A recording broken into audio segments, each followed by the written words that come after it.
Desas-desus pelaku kasus pencabulan di Desa Morang, Kecamatan Kare meresahkan warga karena pelaku berkeliaran. Kasus itu kini ditindaklanjuti Polres Madiun dan naik ke tahap 2. Sebelum diantar kejaksaan, kakek tersangka cabul dilakukan pemeriksaan kesehatan oleh tim Dokpol.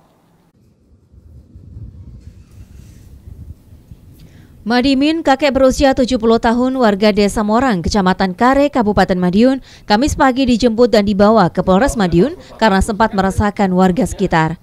Sebelumnya, Madimin ditetapkan sebagai tersangka karena telah mencabuli bocah 7 tahun yang tak lain tetangganya sendiri pada September 2022 lalu.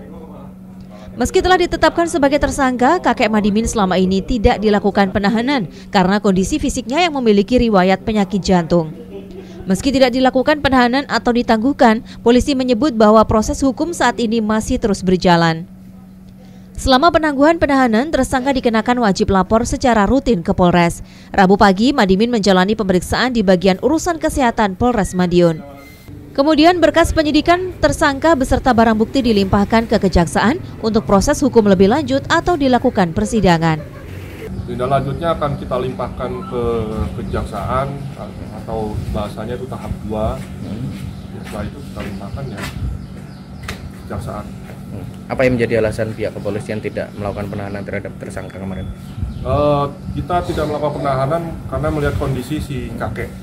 Kakek sendiri umur 70 tahun dan ada riwayat penyakit jantung. Dan sudah kita teliti untuk melarikan diri tidak mungkin dan untuk perusahaan alat bukti tidak mungkin. Jadi kita sudah berdasarkan hasil gelar tidak kita tahan, namun perkara tetap lanjut. Untuk kooperatif, si kakek ini kooperatif, jadi kita pada saat penangguhan penahanan kita tetap melakukan wajib lapor dan si kakek ini tetap wajib lapor, jadi tidak pernah ada yang absen sama sekali. Diketahui sebelumnya, kasus ini mencuat saat tersangka kedapatan oleh warga sekitar tengah berbuat asusila terhadap tetangganya sendiri yang masih di bawah umur. Setelah itu, warga melaporkan kejadian tersebut ke kepolisian setempat.